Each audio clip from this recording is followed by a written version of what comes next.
अभिभावक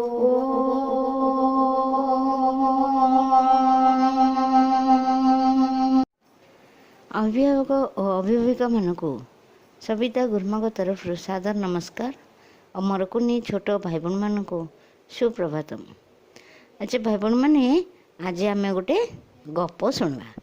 गपर ना हूँ बाघ छाल पिंधा गध। गोटे गाँव में कालिया नाम जड़े धोबा रोला। लुगा सफा करवा तार काम। कामरे साहाय्य करने से गोटे गध रखिथिला। तार गधटी भारी दुर्बलिया थिला। से ताकू यथेष्ट घास खाइबा को दे पारुनथला।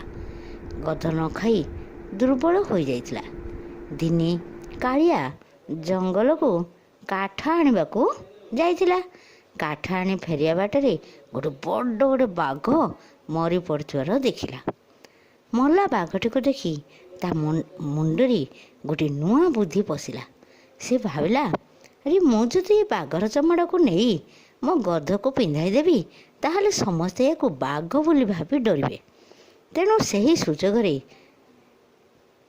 मो गध चाषी मान क्षेत्र बसी घास आराम रे खाई परिबो और तार स्वास्थ्य मध्य सुंदर हो काम दाम मध्य भल भाव कर परिबो। कालिया से ही मल्ला बाघर चमड़ा को नहीं ता गध को पिंधाई देबारु समस्ते ताकू देखी डरीगले। तेणु राति गध को चाष जमी भितर घास खाइबा पई छाड़ीदेला। गध राति जाक घास खाई लोक मानकर फसल नष्ट करी आराम रे सकाळ हेले घर को फेरी आसे। ताकू देखी गाँ लोक माने एवं पिला माने डरुथिबार जानिपारी गधर मनरे भारी गर्व होला। गध गाँ लोक मानकर किछि ना किछि क्षति कला। तेणु से गर्वरे लोकंकर झरका कबाट माटी पात्र सबू भांगी पकाइला। ताकू समस्ते डरी कहीं किछि करनथिबारु से निजे को निजे गोटे बड़ बाघ भलिया मन कला।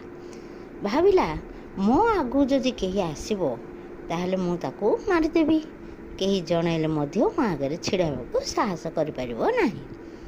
दिने राति सबुदिन परी गध चाषी मान क्षेत्र पशि घास खाऊला। ठीक सेति बेले अन्य गोटे गध बोबाड़ी छाड़ला।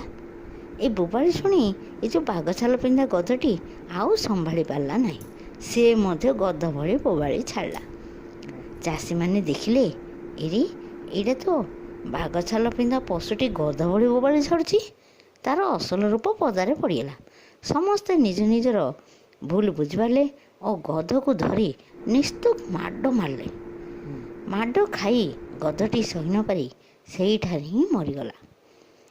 अच्छा शिशु भाई भाई भौणी मैंने तमें गपरू कौन शिखिल? ए गपरू आम शिखिले जे सत केबे हेले भी लुचि पारे नाही। दिने दिने सत समस्ते जानी। धन्यवाद।